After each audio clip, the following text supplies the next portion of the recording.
ഞാൻ ആലോചിക്കുകയായിരുന്നേ, അനുമോൾ എന്താ ഇങ്ങനെ? അനുമോൾ എന്തിനാണ് പെട്ടെന്ന് വിഷമിക്കുന്നത്? അതിന്റെ വല്ല ആവശ്യമുണ്ടോ? ഇനി അനുമോളുടെ ക്യാരക്ടർ അങ്ങനെ ആയിരിക്കാം അല്ലേ? അനുമോൾ ഭയങ്കര സെൻസിറ്റീവ് ആണ്. അതായത് ഇപ്പം ജിസേൽ എന്ന് പറഞ്ഞ പുള്ളിക്കാരി എപ്പോഴും ഭയങ്കര മേക്കപ്പും ഒക്കെ, അതിന് അവിടുന്ന് സത്യം പറഞ്ഞാൽ പറഞ്ഞു വരേണ്ട സമയമായി. ചുമ്മാ അതിനകത്ത് കിടന്ന് ബഹളവും വെക്കും. ഒരു നല്ല കളി, നല്ല ഒരു ശരിയ ഗെയിമർ ഒന്നും അല്ല അവര്. അവര് വല്ല നീളമൊക്കെ ഉള്ളത് കൊണ്ട് അവരെപ്പോഴും അവർക്ക് ഭയങ്കര ഹൈറ്റ് ആണെന്നൊരു ബോധമൊക്കെ ഉണ്ട്. അങ്ങനെ അവരെ അനുമോളും ജിസേലും തമ്മിൽ അവിടെ ഡ്രസ്സിന്റെ കാര്യത്തെക്കുറിച്ച് സംസാരിച്ചപ്പോൾ ജിസേല് പറഞ്ഞത് അവളുടെ ഡ്രസ്സ് മൊത്തം കീറിപ്പോയി എന്നൊക്കെയാ പറയുന്നത്, ബിഗ് ബോസ് കൊടുത്തത്. അപ്പം അനുമോള് ചോദിക്കുന്നു, എല്ലാവർക്കും ഒരുപോലെയല്ലേ ബിഗ് ബോസ് ഡ്രസ്സ് തന്നവൻ, നിങ്ങൾക്ക് മാത്രം എന്താ പ്രത്യേകത അങ്ങനെയൊക്കെ ചോദിച്ചപ്പോൾ അവൾ അവിടെ ഹൈറ്റിനെ കുറിച്ച് പറഞ്ഞു. അതായത് ജിസേലിന് ഭയങ്കര ഹൈറ്റ് അല്ലേ, എനിക്ക് ജിസേലിന് ഹൈറ്റ് ഉള്ളത് കൊണ്ടാണ് ഈ ഡ്രസ്സൊന്നും ചേരാത്തൊന്നും ഈ മെറ്റീരിയൽ കൊള്ളത്തില്ലെന്നൊക്കെ അവിടെ പറയുന്നുണ്ട്.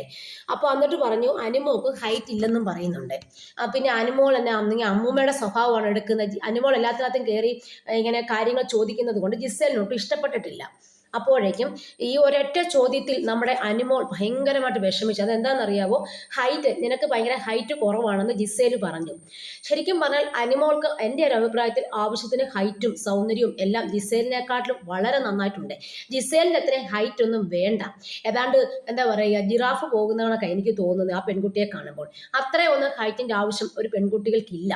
അതുപോലെ തന്നെ അതിനേക്കാളൊക്കെ എത്രയോ എത്രയോ സൗന്ദര്യമുണ്ട് നമ്മുടെ അനുമോൾക്ക്. അനുമോളുടെ സൗന്ദര്യം നല്ല അത് കേരള തനിമയുടെ ലാളിത്യമുള്ള സൗന്ദര്യമാണ്. പിന്നെ അനുമോൾ എന്തിനാണ് വിഷമിക്കുന്നത്? ഇതൊന്നും കേട്ട് തളരാൻ വരുന്നവരായിരിക്കരുത് ബിഗ് ബോസിൽ. ബിഗ് ബോസ് എന്ന് പറഞ്ഞാൽ എന്താണ്? എന്ത് പ്രശ്നത്തെയും വളരെ തൻ്റെ ഇടത്തോടെ ഒറ്റയ്ക്ക് നിന്ന് ഫൈറ്റ് ചെയ്യണം.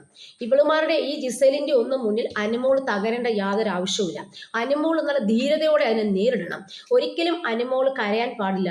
എനിക്ക് അനുമോളോട് ഒരു ചെറിയ റിക്വസ്റ്റ് ഉള്ളത്, നിസാര കാര്യങ്ങൾക്ക് നിങ്ങൾ പോയി കരഞ്ഞുകൊണ്ടിരുന്നാൽ ബിഗ് ബോസിൽ നിങ്ങൾക്ക് പണി കിട്ടും. നിങ്ങളിങ്ങനെ കരഞ്ഞു നിങ്ങൾ നിങ്ങളുടെ ഗെയിം നശിപ്പിക്കരുത്. നിങ്ങൾ അതിനെ ജിസേൽ പറയുന്നുണ്ടെങ്കിൽ അവളോട് നേരിടാൻ നിങ്ങൾ തയ്യാറാകണം. ഹൈറ്റ് അല്ല ജീവിതത്തിൽ പ്രശ്നം. അപ്പോൾ അനുമോൾ പറഞ്ഞു, എല്ലായിടത്തും ഞാൻ പണ്ട് തൊട്ടേ കേൾക്കുന്ന കാര്യം എനിക്ക് ഹൈറ്റ് ഇല്ല എന്നുള്ളത്. എൻ്റെ അനുമോളെ ഇതിനകത്തൊന്നും വിഷമിക്കേണ്ട ഒരാവശ്യമില്ല. ഇതിലും കുറവ് ഹൈറ്റുള്ള എത്രയോ പെൺകുട്ടികൾ നമ്മുടെ നാട്ടിലുണ്ട്. അതറിയോ? അനുമോൾക്ക് സാധാരണ നോർമൽ ഒരു ഹൈറ്റ് ഉണ്ട്. അതെല്ലാം അറിഞ്ഞുകൊണ്ട് നമ്മുടെ ഷാനവാസും ഒക്കെ വന്ന് അനുമോളെ ആശ്വസിപ്പിക്കുന്നുണ്ട്. അപ്പോൾ ഇതൊന്നും പ്രശ്നമാക്കണ്ട, ഇതിൻ്റെ പേരിലൊന്നും വിഷമിക്കേണ്ട ആവശ്യമില്ല, നീ ഒറ്റയ്ക്ക് നിന്ന് കളിക്കാൻ വന്നതല്ലേ, ഇതിനെതിരെ പൊരുതി കളിക്കണം, ഇങ്ങനെയൊക്കെ പറഞ്ഞ് ആശ്വസിപ്പിക്കുന്നുണ്ട് കേട്ടോ. അപ്പം എനിക്ക് പറയാനുള്ളത്, ജിസേൽ ചുമ്മാ എപ്പോഴും മേക്കപ്പും ചെയ്ത് അവിടെ ഇങ്ങനെ ഒരുങ്ങിക്കൂടുന്നതല്ലാതെ ജിസേലിനെ കൊണ്ട് ബിഗ് ബോസിൽ യാതൊരു പ്രയോജനവുമില്ല. അതുകൊണ്ട് ജിസേലെ നിങ്ങൾ ദയവ് ചെയ്ത് പറഞ്ഞു വിടുക. പിന്നെ അനുമോൾ കരയാതെ സ്ട്രോങ് ആയിട്ട് മുന്നോട്ട് പോവുക. ഈ കരയുന്നവരെയും ഈ സിമ്പതി പിടിച്ച് പറ്റുന്നവരെയും ഈ വീട്ടിലെ കുറെ പേഴ്സണൽ കാര്യങ്ങൾ പറയുന്നവരെയും ഒക്കെ നിങ്ങൾക്ക് ബിഗ് ബോസിൽ എടുക്കേണ്ട വല്ല ആവശ്യമുണ്ടോ? ബിഗ് ബോസ് എന്ന് പറഞ്ഞാൽ അത് ബിഗ് ബോസ് ആയിരിക്കണം.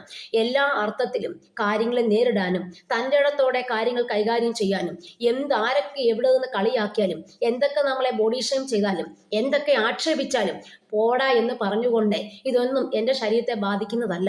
എനിക്കിതിനകത്തൊന്നും യാതൊരു കുഴപ്പവുമില്ല. ഞാനിവിടെ വന്നത് ഗെയിം കളിക്കാനാണ്. ആ ഗെയിം ചലഞ്ചറായിട്ട് നിങ്ങൾ മുന്നോട്ട് പോവുക. അല്ലാതെ തൊട്ടതിനും പിടിച്ചും തൊട്ടാവാടിയെ പോലെ അനുമോൾ പെരുമാറാതിരുന്നാൽ അനുമോൾക്ക് തന്നെ നല്ലതെന്നാണ് എനിക്ക് പറയാനുള്ളത്.